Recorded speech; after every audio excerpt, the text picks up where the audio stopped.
What's up, nerds? It's your boy Nerd E News here, providing gaming news. Now, as y'all may see, well, y'all probably can't see because my screen, my face cam has the articles blocked, but we have three articles here. Um, and this first article I wanted to speak on because I understand that politics are very, very serious and that people take politics very, very serious. If you're not that much of a political person, then I would say skip to this time that's going to be put on the screen, whatever time I start to get on the next two articles. But I wanted to specifically provide or specifically give my attention to this, and hopefully you guys can see me well. I wanted to specifically give my attention to this because do does a politic does a politics does politics affect gaming? So as y'all can see, the heading of this article says EA workers trapped in a maelstrom of uncertainty after Saudi deal. Now, this is not to push my own personal political views. This is simply to bring acknowledgement and awareness to how much politics and government can possibly affect gaming if we let politics in terms of government politics get too involved with these more creative things. In a way, this is kind of like, censorship, and I will explain why later after I scroll down. Um, Last year, FIFA and Battlefield publisher Electronic Arts EA sought to reassure workers that its recently completed buyout at the hands of an investor consortium led by Saudi Arabia's Sovereign Public Investment Fund (PIF) and involving Donald Trump's son-in-law Jared Kushner, my fault, wouldn't materially change the culture at the company. Before I continue, I also will say EA has been making bad decisions as of lately, especially with their games.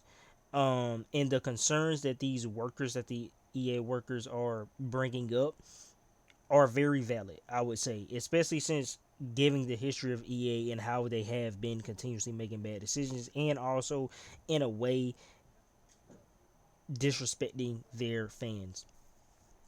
Those assurances were offered around 2 years ago after Saudi Arabia Crown Prince and PIF chairman Mohammed bin Salman told Fox News he had no qualms with the perception that his investment fund was being used to further the geopolitical ambitions of the Gulf Kingdom. Basically, he told the news that whatever he's investing in is not to further their agenda, right? Saudi Arabia's agendas, beliefs, whatever. When pressed on whether PIF had funneled cash in high-profile sports such as golf via the launch of the LIV or Live Golf, and football via the takeover of Premier League club Newcastle United, uh, with the goal in mind, bin Solomon provided a candid response. If sports watching is going to increase my GDP by 1%, then we'll continue doing sports watching. He said, I don't care about the term. I have 1% growth in GDP, excuse me, and in GDP from sport, and I am aiming for another 1.5%. Translation, if he keeps getting money because he's investing in sports, he's gonna keep doing it. GDP, I don't know what the acronym is for. I probably should have looked that up before. But basically, he's just going to do whatever to keep growing. Business, tactics, politics. Since then, PIF has scaled down its golf investments, but remains in control of Newcastle United. The Saudi state has also expanded into the video game industry in historic fashion, taking over private in a taking EA private in a deal worth 55 billion while using PIF and other investments. Now, I did see an article about this maybe 2-3 weeks ago about how EA got bought out for 55 million, but I didn't really think of it as anything important. But this the title of this article had caught my eye, so that's why I'm now making a video about it. Um, and other investment vehicles such as MISC and major game companies including SNK, Scoreplay, Capcom or Capcom, and Take Two Interactive. Take Two. What the world? I can't speak today. Take Two Interactive. SNK, Scope, which I'm not really familiar with this game company, but I am with SNK, Capcom, and Take Two Interactive. These are some heavy hitters, guys. These are some heavy hitters, especially this one right here. So we need to keep an open eye. But let me continue. Perhaps then we need to ask a different question. Have we entered an era of pixel washing that will see Saudi leaders attempt to leverage the art form to push their political agenda and distract from the widespread allegations of human rights abuses and oppression, including Ben Solomon's own perpetrated involvement in the murder of Washington Post journalist Jamal uh, Khashoggi? Um, which I think I heard a little bit of this too. Uh, but I think it was scrolling on TikTok, so I don't know too much about this. EA has already said no, but some employees aren't convinced. Projects just won't get signed because. My bad, y'all. I am back. Let me make sure that you guys are. Make sure I am okay. Bit. Okay, so back to this top part. Projects just won't get signed because they don't align explicitly with what the Saudi government wants. This here is where the concern should be for all gamers with anything political. Again, I'm not making this to push my own political views, but also I am making this to bring awareness, right? Because there's this thing in gaming where a lot of times a lot of gamers are like, when has gaming ever been political? And in a way, gaming has always been political. There have been political pieces in gaming. One of the most infamous ones, right, is Wolfenstein, right? Everybody, you when Wolfenstein was dropping, there were so many articles, there were so many interviews, talks about what is it pushing, is it against neo Nazis, is it for whatever the case may be. A lot of people didn't like that. I think what South of Midnight, right? It was very southern, very introspective about black culture in the South and everything like that, somewhat political. There have been, I mean, Toshima, uh, Ghost of Tsushima. I can't think of the name right now. A Ghost of Yosai. To me, these are also political games. Even though they may not seem or feel political, these are political games. Dynasty Warriors, a political game. Even though people may not really look at it like that because of how fun it is still a political game. Even if it's not blatantly in your face, if it's teaching the culture, if it's pushing views of that, and it doesn't necessarily have to be a negative way in pushing it or a forceful way, but these are political games. And gaming is always, like I said again, has always been political. So the issue comes into play though is when politics control gaming. There's a difference between putting political themes, uh, philosophies, or beliefs in a game versus it controlling gaming. What can be put in the game, what can be released, what can't be released. Now, I don't know if this will affect people in the West. But later on, in this article, when I continue reading, they'll talk about how they don't know if they're just doing this or buying out the company or anything to push its views right to the West, to push Saudi Arabia's views to the West. But if that is the case as well, that is also kind of a concern. I feel like when it comes down to creativity, when it comes down to a medium of art, government especially should not have control over that. It should be the company itself that should have control over that, not the government. Um, Even if it's not in agreement with the government, the company still should be able to express a game that they want to with full creative freedom. That is my personal belief with the gaming industry or with making games in general. A number of current EA workers based in the United States and Canada who asked to remain anonymous for fear of reprisal, my fault, said they are deeply concerned that Saudi Arabia views the U.S. publisher as a means to a launcher, uh, launder its as a means to launder its culture through Western media. So basically, yeah, like I was saying earlier, like maybe it's to push its views to the West. Between Football Club, Madden, and Battlefield, the studio has a huge global reach. So basically, the sports, and war, the sports and war. Um, we've been assured in town hall meetings that the purchase won't negatively impact our company culture, but that's not working under the assumption but that's working I mean not but that's working under the assumption that EA's culture is morally good and well intentioned in the first place, said one source. um my honest opinion on that last bit here, under the assumption that EA's culture is morally good and well intentioned. Um, I don't believe so. I believe in, not all money is good money. So when you're, oh, hold on, I did not check something. You Not all money is good money. When a company is getting bought out for 55 billion, right? This is obviously a money thing for whoever, for the last person who sold the company to Saudi Arabia or closed the deal or whatever the case may be. This is obviously a money thing. This is not about the company. This is not about the creativity of the company. This is not about gaming. This is strictly just business.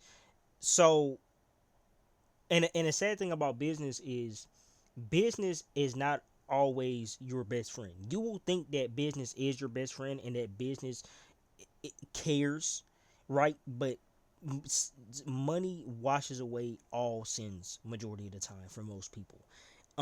This was just straight up a business thing. This had nothing to do with uh gaming or personal beliefs, because if these workers are bringing up these concerns and the person, whoever did the buyout, or not the buyout but whoever sold it or pitched the idea, whatever the case may be, I don't know all that business technical terminology, but um they didn't care about the workers to begin with. They didn't care about this company to begin with. If these were the concerns and things of the company, of the associates beforehand, they didn't care.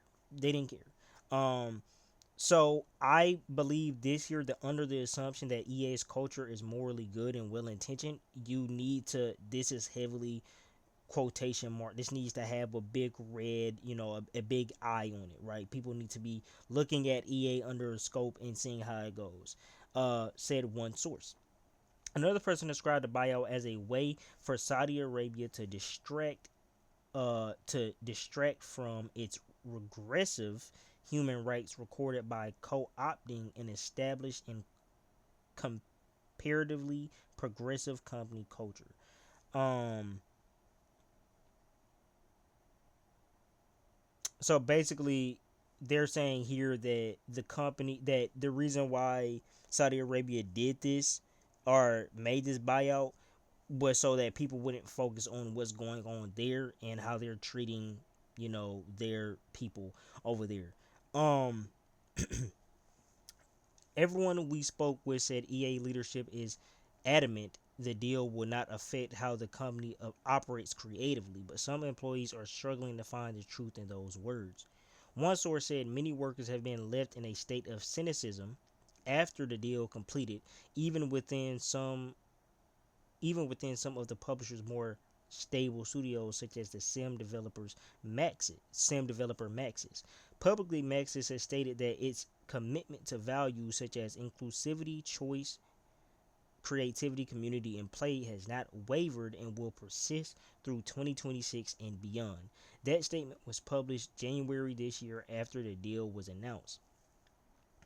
Even so, the belief among some workers is that layoffs are now inevitable and that certain projects may be torched or overlooked to appease the company's new Saudi overseas.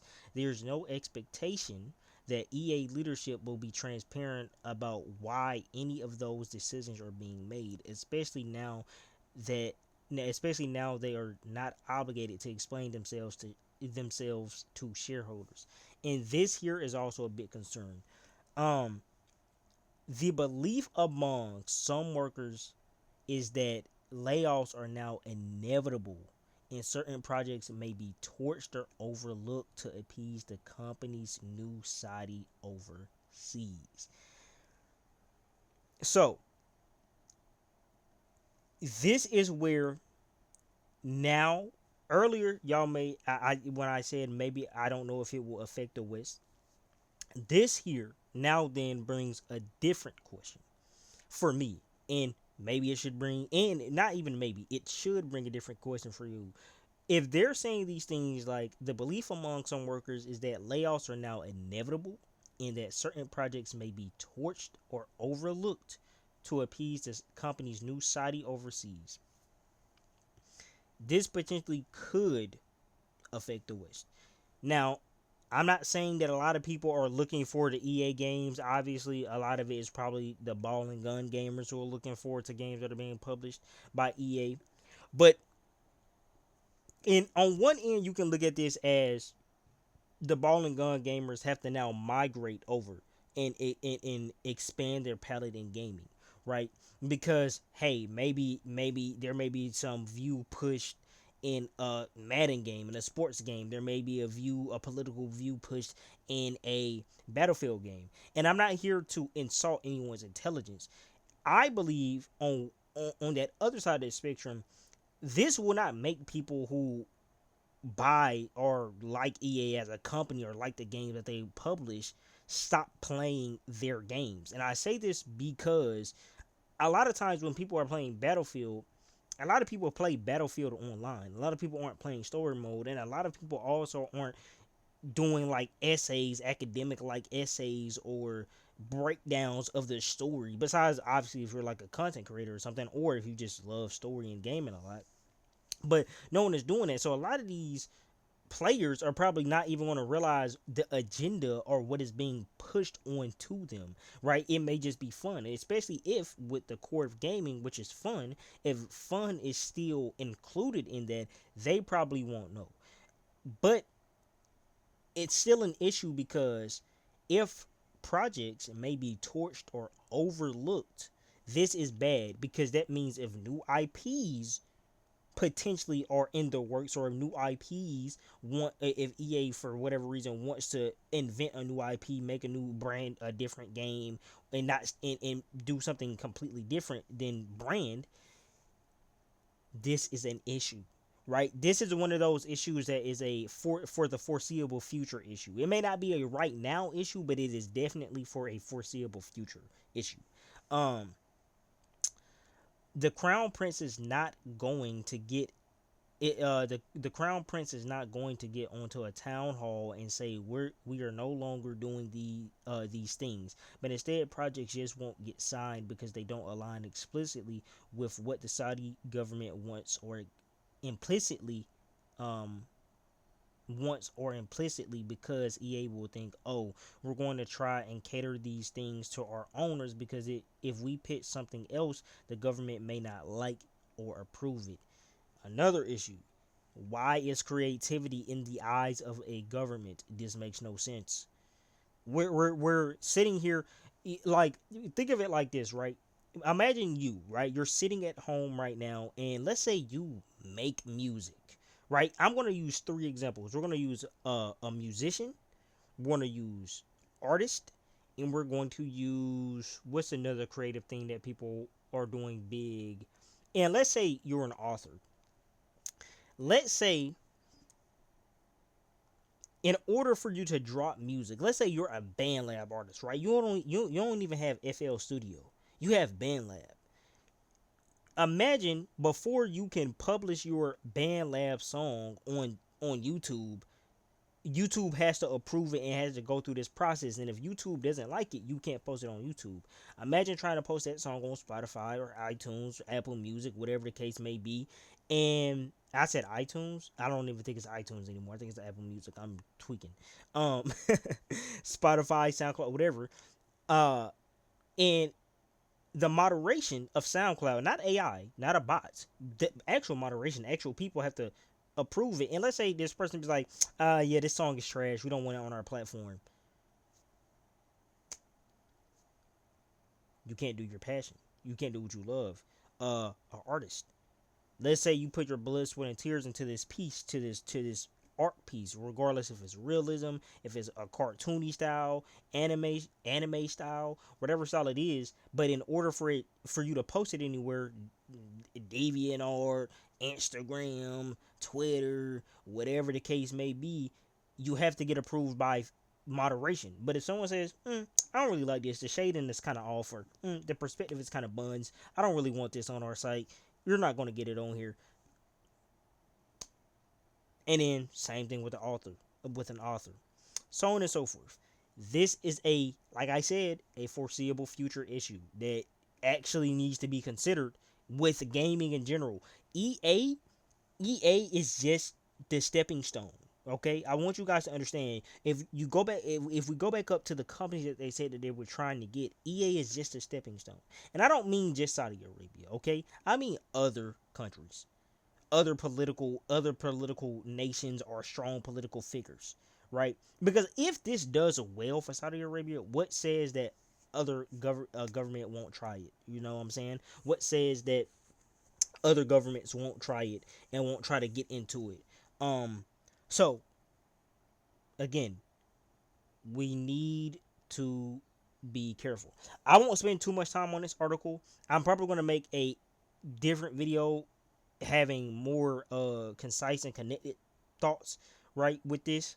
Um but we're going to go on a little bit more, and then we're going to get to the other two articles, and then we'll be out of here.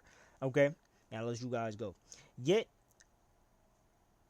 oh, hold on, let me finish reading this. Said one source who claimed the best case scenario is that EA is simply left to its own devices.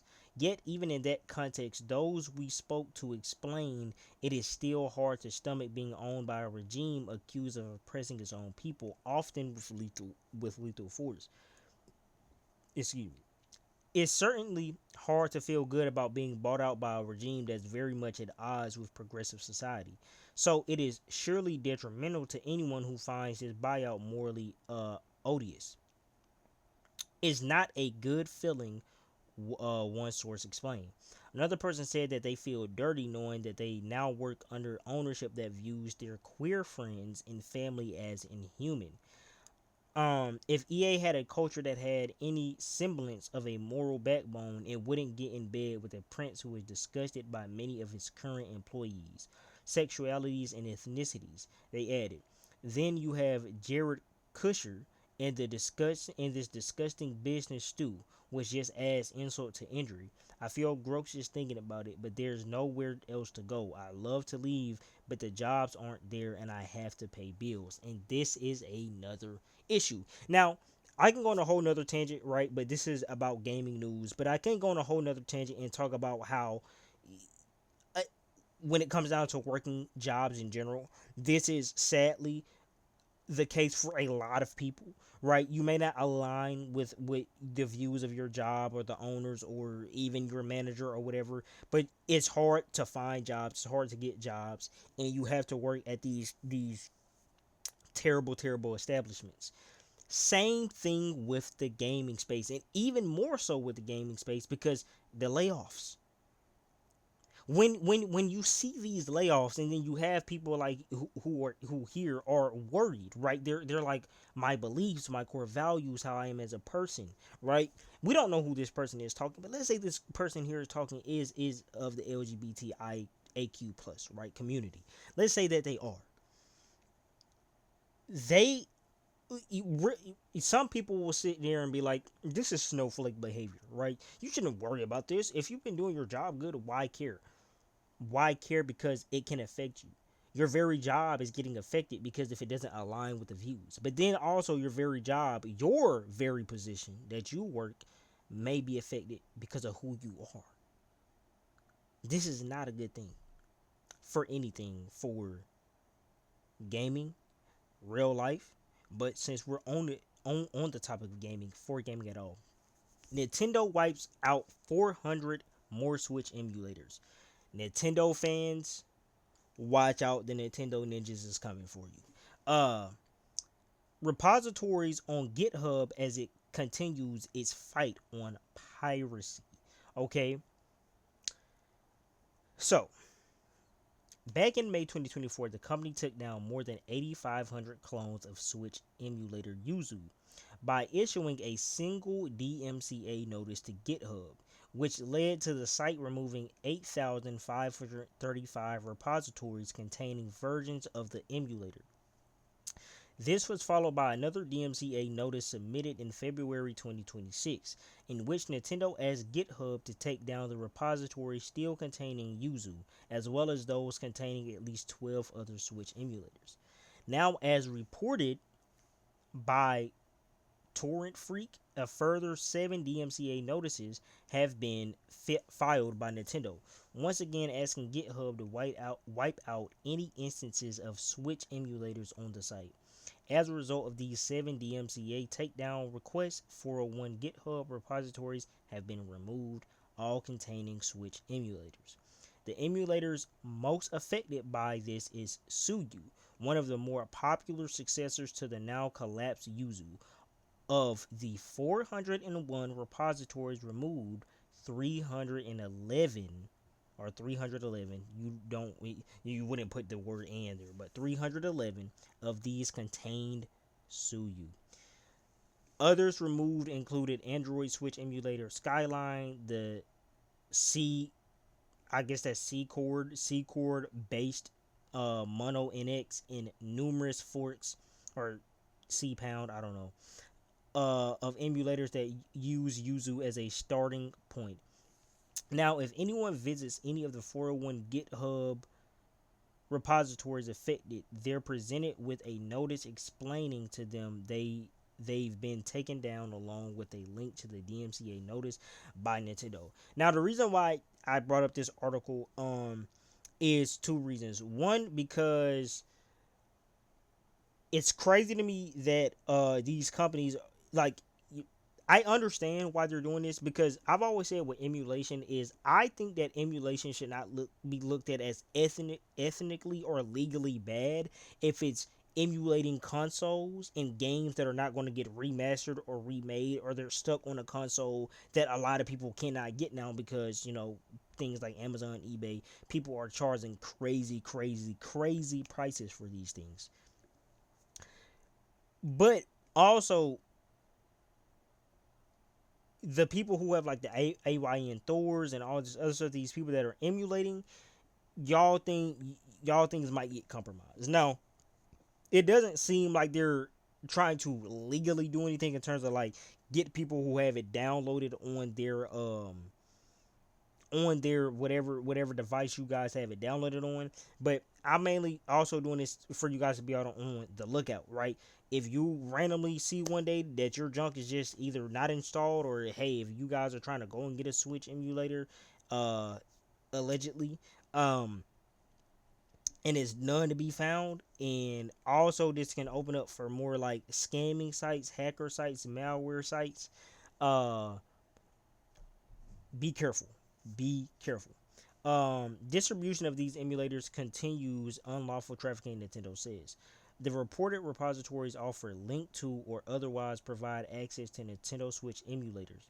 The notice reads, Nintendo Switch emulators are primarily designed to play Nintendo Switch games, obviously. Specifically, these Nintendo Switch emulators illegally circumvent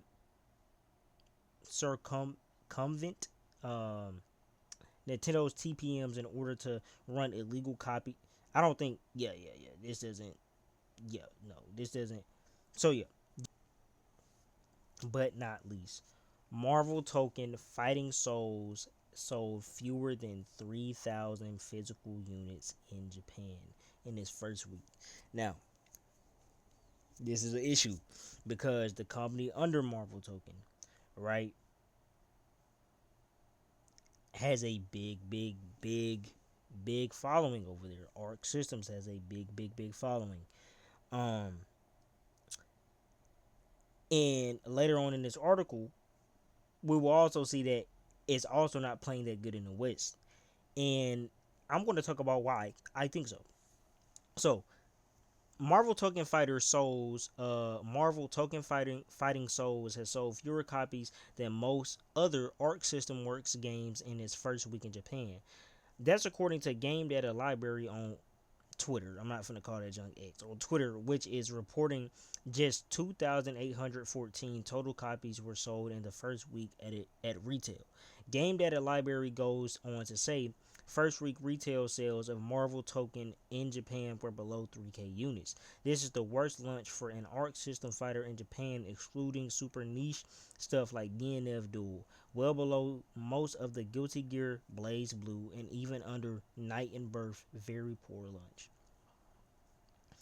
This number, which this here is just reading this tweet, so we'll just skim down to here because this is just the other half of the tweet. This number does not include digital sales, but Game Data Library has thoughts on that also, saying I was thinking 10K was pessimistic, but now even with 70% digital sales is a very lackluster result. Needless to say, it's also well under all the Marvel vs. Capcom games. Hell, it did less than half of the Marvel Fighting Collection, and the retail version was late. The launch Fighting Souls has received mixed review reception on Steam, with just 46% of English language reviews giving a positive recommendation. The game received a peak concurrent player count of over 24,000 players near launch, but it is currently receiving fewer than 5,000 daily CCUs according to Steam DB. The game has seen an uphill battle since its first PC open beta when PSN became unavailable for a long period of time, leaving players unable to try the game. Recently, a data mine uncovered skins, a battle pass, and potentially Rocket Raccoon as an upcoming DLC character. And here's my thoughts on this. I feel like now why it may be doing bad in Japan, I don't really know. I feel like maybe because Marvel is just not that heavy, is not as much as a heavy hitter in Japan as it is down here in the West. Even though Marvel, if you're into like the manga scene or whatever, Marvel has been making more mangas. It's Spider-Man mangas, Wolverine mangas. They have been trying to go over there and transition into getting more of a Asian or Japanese fan fan group, I guess you could say. Um but also the reason why I believe it's doing horrible is because not even because of the open beta not being able to be played, but I think the PC launch or the PC open beta especially, right? And what I meant by the PSN when I said that open beta not being able to be played, I meant the PSN thing. I think the PC launch is what messed it up because when it was doing terrible on PC, a lot of people probably assumed that PlayStation just didn't want people to play on PC and they wanted people to go over to PSN. Now, obviously, the reason why PSN was probably unavailable is probably because a lot of people were either downloading it, like just going over, downloading it, getting it, or a lot, or people if it, I don't know if there was like a pre-download period, if it was just downloading on a lot of people's systems. But I do believe that the PC open beta is the reason why it's not doing so well because it is kind of weird that the PC open beta was not doing well at all, but they've been hyping this game up for a while now. They've been working on this game. It's been in the lab.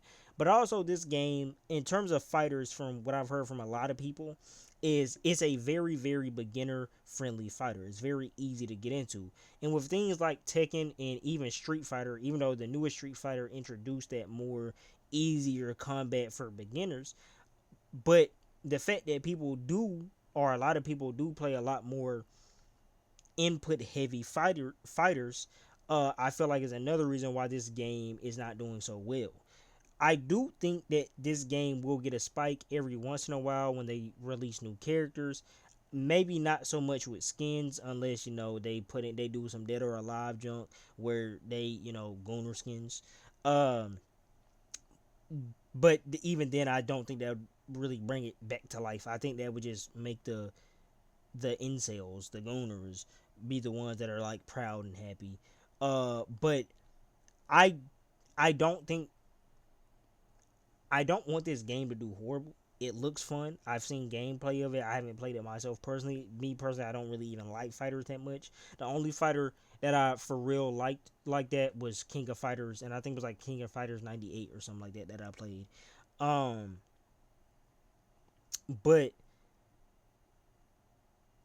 yeah, uh, this news was a little bit more straightforward streamlined. I really wanted to focus more on this here because I felt like this was really really important to bring to people's attention, especially with the fact of how the gaming industry is going, with companies not really seeming to care about gamers like that. And this here kind of proves that even a little bit more, right? So yeah, uh tell me, give me you guys' thoughts on any of these articles, right? You guys don't have to just give me thoughts on one article. You guys can give me thoughts on any of these articles. um like, comment, share, subscribe, man. I'm probably gonna make another video today, but there's gonna be it's I'm gonna upload it tomorrow. And it's gonna be an indie game reacts. My last indie game reacts, I had to fix up a little bit because in one, I think it's the Mermaid trailer that I was watching, around like 1450 something around there.